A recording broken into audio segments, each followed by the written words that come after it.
Welcome back guys. और आज हम करेंगे एंशियंट हिस्ट्री में दक्षिण भारत के राजवंश। तो सबसे पहले हम स्टार्ट करते हैं पल्लव वंश से। पल्लव वंश के संस्थापक थे सिंह विष्णु। नाम में विष्णु है और ये वैष्णव धर्म को फॉलो भी करते थे। ठीक है।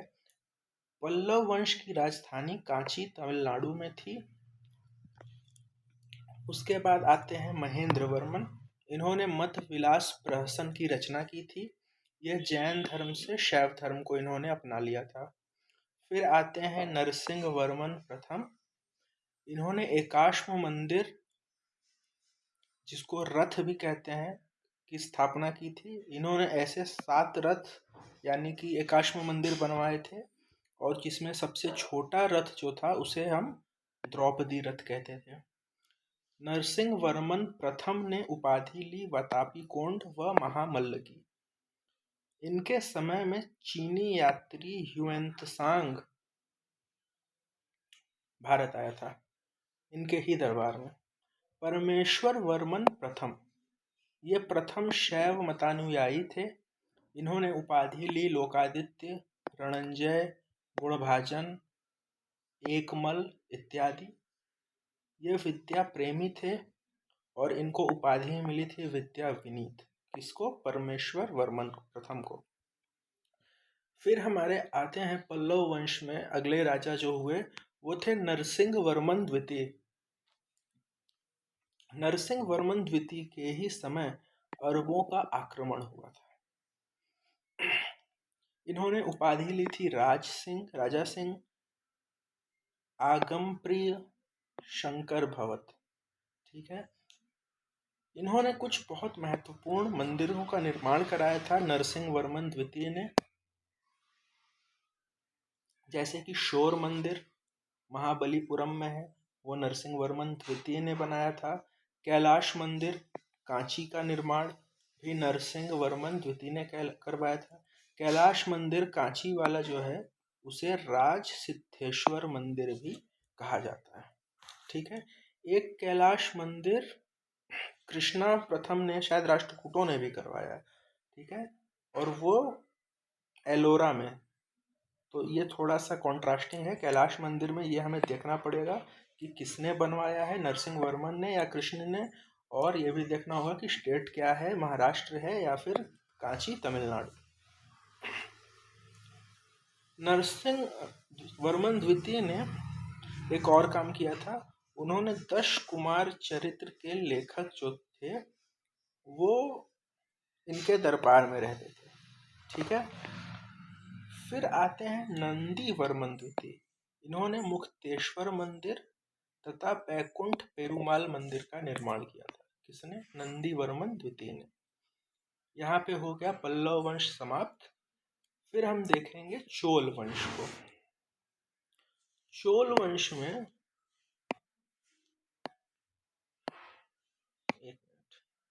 हाँ, चोल वंश के जो संस्थापक थे वो थे विजयालय। इन्होंने अपनी राजधानी तंजौर में बनाई। ठीक है। विजयालय ने निशुंभ सूतनी मंदिर का निर्माण किया। और नरकेसरी किसे कहा जाता है? विजयालय को ही कहा जाता है। चोल वंश के जो प्रमुख आर्किटेक्ट थे उनका नाम था कुंजरमलन राजराज पेरुथच्चन। विजयालय के बाद अगले राजा हुए आदित्य प्रथम। आदित्य प्रथम ने चोलों का स्वतंत्र राज्य स्थापित किया था।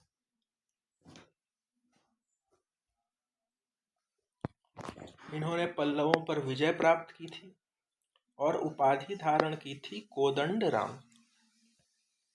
तक्कोलम युद्ध एक हुआ था जिसमें राष्ट्रकूट नरेश कृष्ण तृतीय ने परातक प्रथम को पराजित किया था।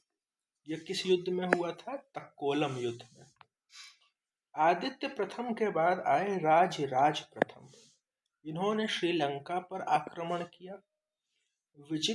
श्रीलंका के विदित प्रदेश को नया प्रांत मुमीड़ चोल मंडलम बनाया और उसकी राजधानी रखा पोल्लनरुआ में। ठीक है। राज प्रथम भोलेनाथ के भक्त थे। इन्होंने राजराजेश्वर मंदिर की स्थापना की, जिसे बृहदेश्वर मंदिर भी कहते हैं। ठीक है, तो राजराज प्रथम ने बृहदेश्वर मंदिर या राजराजेश्वर मंदिर बनाया, और राज सिद्धेश्वर मंदिर बनवाया था नरसिंह वर्मन द्वितीय, जो कि पल्लव थे, और राजराज प्रथम चोल थे। फिर हम आते हैं उनके अगले उत्तराधिकारी राजेंद्र प्रथम के ऊपर। इन्होंने चोलों का सर्वाधिक विस्तार किया। इन्होंने बंगाल तक जाके विजय प्राप्त की, बंगाल के शासक महिपाल को पराजित किया। इन्होंने उपाधि धारण की राजेंद्र प्रथम ने गंगे कोडचोल या गंगाई कोडन। ठीक है, चोल गंगम तालाब का निर्माण भी राजेंद्र प्रथम ने किया। उसके बाद आए राजेंद्र द्वितीय, ये प्रकेसरी कहलाए। वीर राजेंद्र आए, वो राजकेसरी कहलाए। फिर आए राजेंद्र तृतीय, ये आखिरी राजा थे चोलों। चोल और चालुक्य में जो मध्यस्थता करवाई वो गोवा शासक जयकेश प्रथम ने करवाई। ठीक है, इनके उच्च प्रशासन को पेरुंदरम कहते थे और निम्न प्रशासन को शेरुंदरम कहते थे। स्थानीय स्वशासन यानी रीजनल ऑटोनॉमी चोलों की विशेषता थी, और सोने के सिक्के को ये लोग कलंजू कहते थे। त्रिरत्न तमिल साहित्य के कौन हैं? कंबन, ओटकुट्टन, पुंगलेदी। और कन्नड़ साहित्य के जो त्रिरत्न हैं वो हैं पंप, पोन्नरन। ठीक है, अभी ऊपर हमने देखा क्या कि चोल और चालुक्य में मध्यस्थता जयकेश प्रथम ने कराई थी। चोल वंश तो पढ़ लिया, अब हम पढ़ेंगे चालुक्य वंश। चालुक्य वंश 3 जगह पे विभाजित था।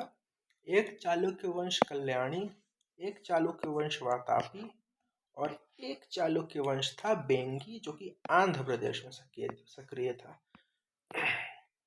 तो पहले हम तीनों के संस्थापक देख लेते हैं। जो चालुक्य वंश कल्याणी के संस्थापक थे वो थे तैलप द्वितीय, और इन्होंने राजधानी मान्यखेट में रखी थी। मान्यखेट आपका कर्नाटक में है। ठीक है, और जो हमारे वातापी के चालुक्य वंश के संस्थापक थे वो थे जयसिंह, और इन्होंने राजधानी वातापी में ही रखी थी, बीजापुर के निकट। और जो चालुक्य वंश बेंगी के संस्थापक थे वो थे विष्णुवर्धन, और इन्होंने राजधानी बेंगी रखी थी।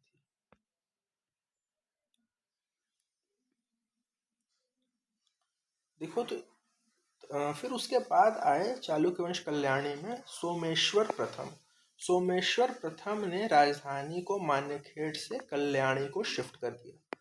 इसी वजह से मेजर टाइम कल्याणी में ही राज किए, इस वजह से चालुक्य वंश कल्याणी कह रहे हैं। लेकिन जो उनके संस्थापक थे उन्होंने राजधानी मान्यखेट में बनाई थी। ठीक है, फिर उसके बाद चालुक्य वंश के एक राजा आए जो बहुत प्रतापी हुए, विक्रमादित्य 6। ये बहुत प्रतापी शासक थे। इनके दरबारी थे विज्ञानेश्वर। ठीक है, इन्होंने मिताक्षरा लिखी थी और याज्ञवल्क्य की व्याख्या भी की थी। विल्हण ने क्या लिखा था? विक्रमांक देव चरित। ये विल्हण की रचना है। चालुक्य वंश वातापी देखते हैं। जयसिंह इसके संस्थापक थे। राजधानी वातापी बीजापुर के निकट थी। उसके बाद आते हैं पुलकेशिन द्वितीय। पुलकेशिन द्वितीय देखो बहुत अच्छे है, इसके मतलब इम्पोर्टेंट है। पहली बात, इन्होंने बहुसुवर्ण एवं अग्निओष्टम यज्ञ कराए। ये हमें पता चलता है महाकूट स्तंभ लेख से। जिनेंद्र का मेगुती मंदिर जो है वो पुलकेशिन द्वितीय ने बनाया। पुलकेशिन द्वितीय ने ही हर्षवर्धन को हराया, और हर्षवर्धन बड़ा राजा था, और हर्षवर्धन को हरा के उन्होंने परमेश्वर की उपाधि धारण की। पुलकेशिन को दक्षिणापथेश्वर भी कहते थे। पल्लव राजा नरसिंह वर्मन प्रथम को परास्त किया था पुलकेशिन द्वितीय ने, और उनको हरा के वातापी कोड उपाधि ग्रहण की थी। तो पल्लव राजा नरसिंह वर्मन प्रथम हार गए थे, राइट। एक बार नरसिंह वर्मन प्रथम पे फिर चलते हैं। इन्होंने एकाश्म मंदिर बनाया था महाबलीपुरम में, जो 7 रथ हैं, द्रौपदी रथ और ह्यून त्सांग इनके समय में आया था। वातापी कोंड एंड महामल्ल उपाधि थी, राइट। तो वातापी कोंड जो है वो नरसिंह वर्मन प्रथम की उपाधि थी। तो पुलकेशिन द्वितीय ने नरसिंह वर्मन प्रथम को हरा के वातापी कोंड उपाधि खुद ले ली थी, ठीक है। फिर एक आता है एहोल अभिलेख। इसका संबंध पुलकेशिन द्वितीय से ही है। एहोल मतलब होता है मंदिरों का शहर। फिर आए एक चालुक्य वंश के ही बीजापुर वातापी के राजा विक्रमादित्य द्वितीय। इनके समय भी अरबों का आक्रमण हुआ। इनके भतीजे थे पुलकेशी। अवनिजनाश्रय उपाधि धारण की थी। विक्रमादित्य की 2 पत्नियां थीं। एक थी लोक महादेवी, इन्होंने विरूपाक्ष महादेव मंदिर बनवाया, और दूसरी पत्नी त्रैलोक्य देवी, इन्होंने त्रैलोक्येश्वर मंदिर बनवाया। वातापी चालुक्य वंश के जो आखिरी शासक थे वो थे कीर्तिवर्मन द्वितीय। दंती दुर्ग ने परास्त कर राष्ट्रकूट वंश की नींव डाली थी कीर्तिवर्मन द्वितीय को। किसने परास्त किया था? दंती दुर्ग ने। अब हम देखते हैं चालुक्य वंश बेंगी का। विष्णुवर्धन संस्थापक थे, राजधानी बेंगी थी, और प्रतापी राजा जो थे वो थे विजयादित्य तृतीय।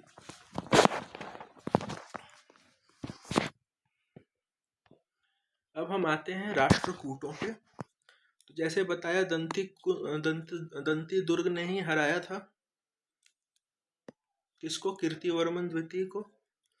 तो दंती दुर्ग राष्ट्रकूट साम्राज्य के संस्थापक थे। इन्होंने भी राजधानी अपनी मानेखेत कर्नाटक या मणिकर कर्नाटक में ही रखी। इसके अगले राजा हुए कृष्ण प्रथम, जिन्होंने कैलाश मंदिर बनवाया था एलोरा महाराष्ट्र में। फिर एक राजा आए ध्रुव। कन्नौज विजय के लिए त्रिपक्षीय संघर्ष किया, ठीक है, और वत्सराज व धर्मपाल को पराजित किया। धारा वर्ष भी कहते हैं। ये प्रतापी राजा ही होंगे। अगर ट्रिपल थ्रेट मैच जीत लिया इन्होंने तो अच्छे लड़ाकू राजा रहे होंगे। फिर ध्रुव, ठीक है। उसके बाद आए गोविंद तृतीय। इन्होंने भी त्रिपक्षीय संघर्ष किया, धर्मपाल व नागभट्ट को परास्त किया। पल्लव, पांड्य, केरल, गंग शासकों के संघ को नष्ट किया। ये तो और खतरनाक नो होल्ड्स बार्ड मैच के विजेता रहे होंगे गोविंद तृतीय। अमोध्य वर्ष, ये जैन धर्म को मानने वाले थे। कन्नड़ में कवि राजमार्ग की रचना की थी। जल समाधि ली थी किसने? अमोघ वर्ष ने। फिर आए इंद्र तृतीय। ये अरब निवासी जो अलमसूदी था वो इनके समय आया था। और इंद्र तृतीय के समय दरबारी थे पोन्न, जिन्होंने शांति पुराण लिखी थी। पोन्न कन्नड़ साहित्य के त्रिरत्नों में से एक है। इन्होंने शांति पुराण लिखा। एलोरा एवं एलिफेंटा गुहा मंदिर राष्ट्रकूट के समय बनी, ठीक है। मतलब कि सातवाहनों ने तो गुफा का निर्माण किया था, लेकिन जो गुफा मंदिर जो है वो मतलब उस गुफाओं में मंदिर का निर्माण जो है वो राष्ट्रकूटों के समय हुआ। तो एलोरा में 34 गुफा है।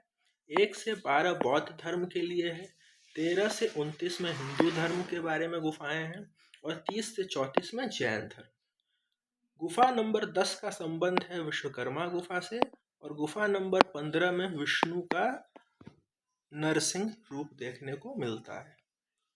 यादव वंश और होयसल वंश is not that important, so here our ancient history gets completely finished.